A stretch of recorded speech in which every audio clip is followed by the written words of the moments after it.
जब सुने के होई भोजपुरी गाना बस बजे के चाही गाना। का हो मन रखनी भौजी, का हाल चल रहा है जरा में?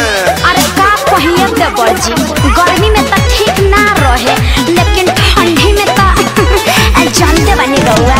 हाँ तो खूब घी पिया तारू ना भैया के कोरा में कम्बल ओढ़ के। अरे तो का करी जारा के दिन बा। हाँ तो चापल धर के तोहरे नुराज बा। बड़ी भागे आइल बाजारा के दिन, आ चालू होइल भवाला मशीन।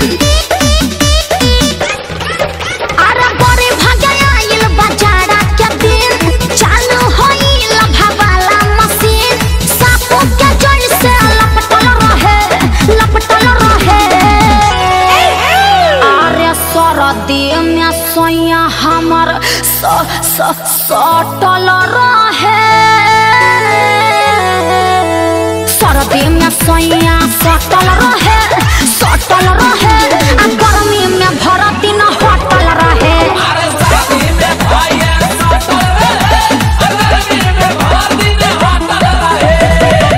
हाँ तो जारा में नारा सरकावित रहो।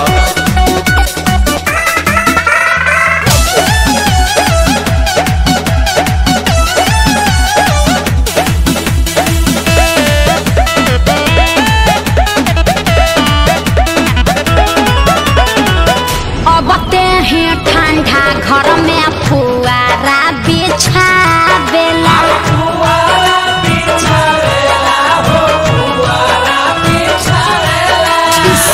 कोरा में चापी के कंबल ओढ़ावेला।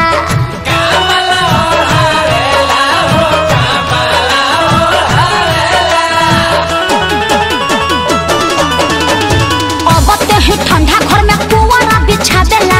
कोरा में चापी ऊपर कंबल ओढ़ावेला। ए नरजी नवा करा हटल रहे। अरे सरदी में सोया अरे सटल रहे। सरदी में सोया सटल रहे। आ गर्मी में भर दिन हटल रहे।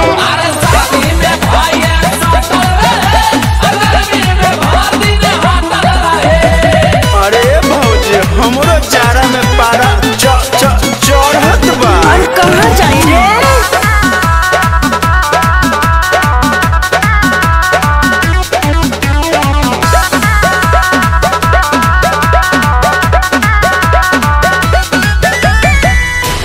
छने लागे हमरा देहिया में पाला हो।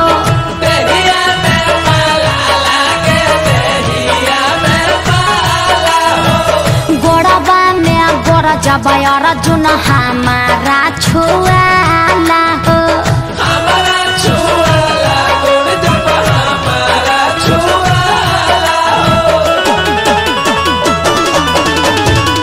छने लागे हमरा देहिया में पाला।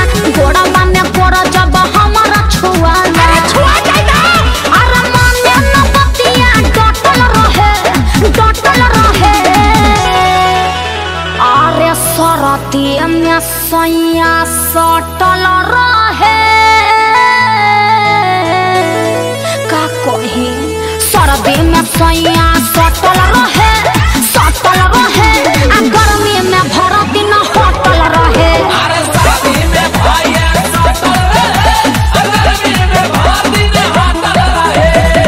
तनी हमनियो के अपन बोरसिया में हाथ से के दे भौजी।